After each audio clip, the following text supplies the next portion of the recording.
Social anxiety isn't the fear of people, it's the fear of the story your brain tells about them. You know the feeling. You're about to walk into a room full of people and something tightens in your chest.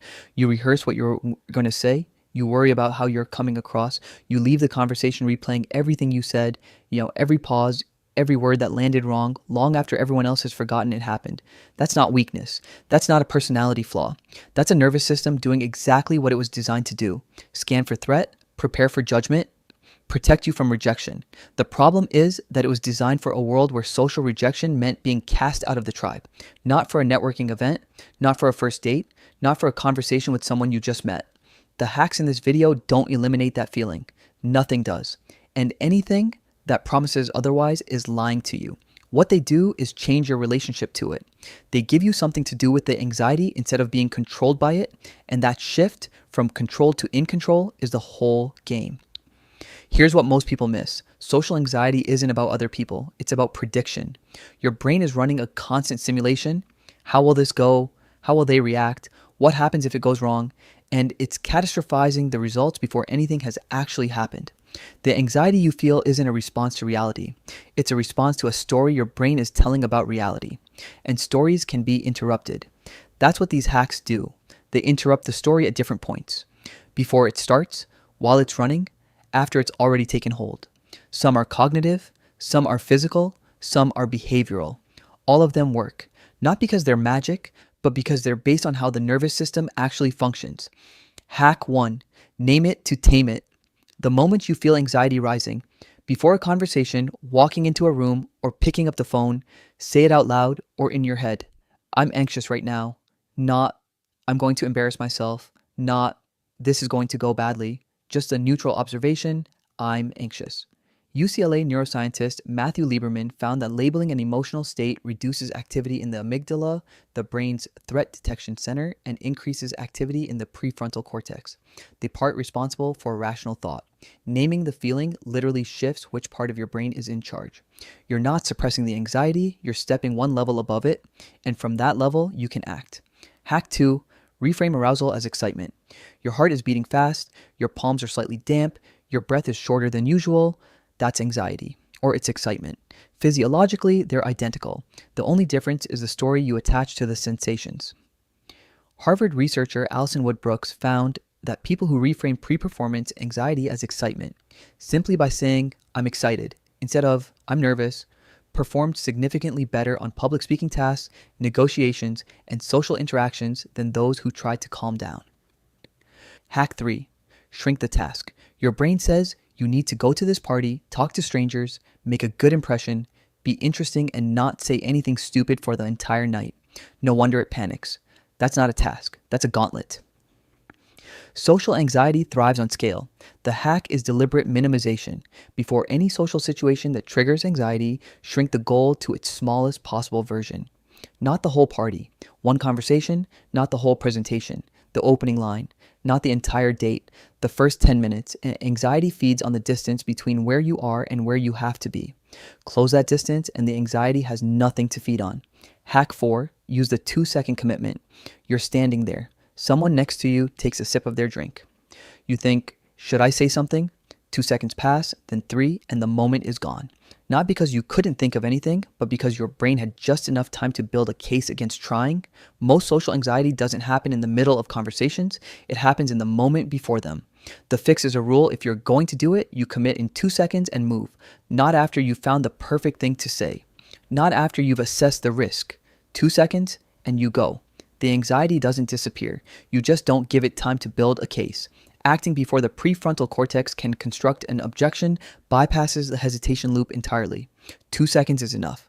The conversation takes care of itself. Hack 5. Shift from self-focus to other focus. Social anxiety is almost entirely self-directed. How am I coming across? What do they think of me? Did that land wrong? The internal monologue is always about you, which means your attention is split between the conversation and your own performance review. That split is both exhausting and visible. The shift. Redirect your attention entirely outward. Get genuinely curious about the other person, not as a technique, as a real decision. What's this person actually like? What are they not saying? What do they care about? The moment your attention moves from self-monitoring to genuine curiosity, 2 things happen. The anxiety drops because you're no longer running the performance review, and the conversation improves because people feel when they have your full attention and they respond to it. Hack 6. Let your body lead. Your mind affects your body, but your body also affects your mind. This is the basis of embodied cognition, and it's one of the most underused tools for social anxiety. Before a social situation that triggers you, stand up straight, shoulders open, not performatively, just not collapsed. Breathe into your stomach, not your chest. Take up the space you're allowed. Hold that for 30 seconds before you walk in. Your nervous system reads posture as information. A closed, contracted body signals threat. An open, grounded body signals safety. You're not performing confidence. You're creating the physiological conditions for it. The mind follows. Hack 7. Stop trying to be interesting. Be interested. The core fear beneath most social anxiety is this: I won't be interesting enough. I'll run out of things to say. I'll bore them. And that fear turns every conversation into an audition, which is exactly the wrong frame. Here's what nobody tells you. The most socially magnetic people aren't interesting. They're interested. They ask questions that go somewhere. They listen in a way that makes people feel heard. They follow threads instead of performing on them. And the result is that people leave those conversations feeling good. Not about the magnetic person, but about themselves. And they associate that feeling with the person who created it. You don't need to be more interesting. You need to be more curious. That's the whole reframe. Hack 8. Have a re-entry phrase. One of the most destabilizing moments in social anxiety isn't the start of a conversation. It's the moment it stalls. The silence falls, your mind goes blank, and the panic that rushes in to fill the silence is worse than the silence itself. A re-entry phrase is a single sentence you have ready for exactly that moment. Not a clever line, not a joke, just a genuine, low-pressure question that can restart any conversation. What's been taking up most of your time lately? How did you end up here tonight?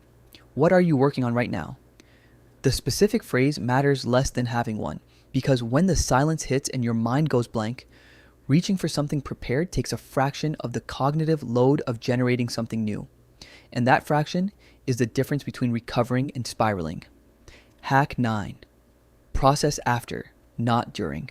Social anxiety has a particularly cruel habit. It schedules the performance review during the performance.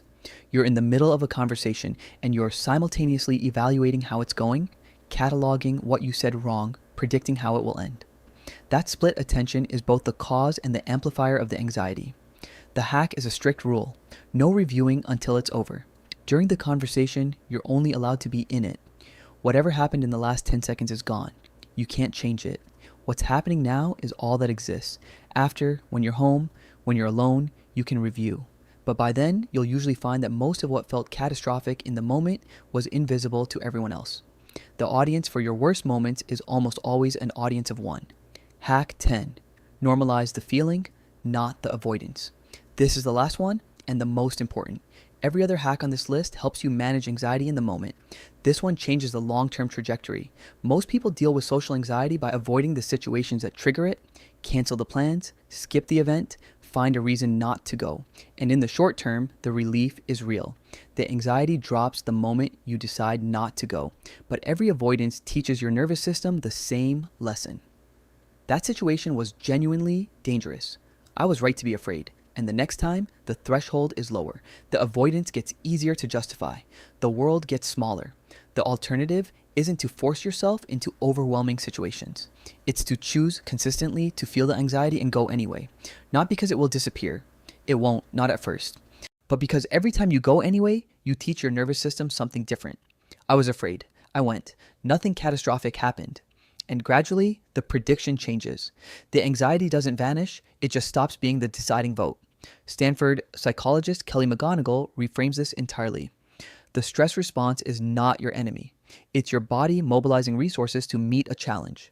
The people who experience anxiety and interpret it as helpful perform better, feel better, and report higher social satisfaction than those who interpret the same anxiety as harmful. The anxiety isn't the problem. Your relationship to the anxiety is.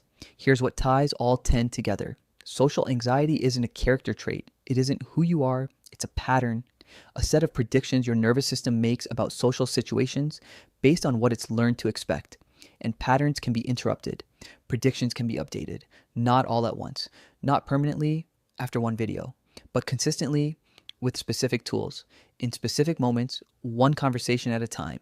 The goal isn't to become fearless. The goal is to become the person who moves first, even while the fear is still there. That person exists. You're already closer to them than you think.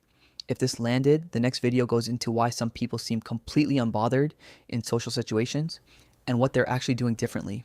It's not confidence, it's something more specific than that. Subscribe so you don't miss it. And tell me in the comments, which one of these are you going to use first? Not which one you need most. Which one you're going to actually try in the next situation that makes you want to disappear.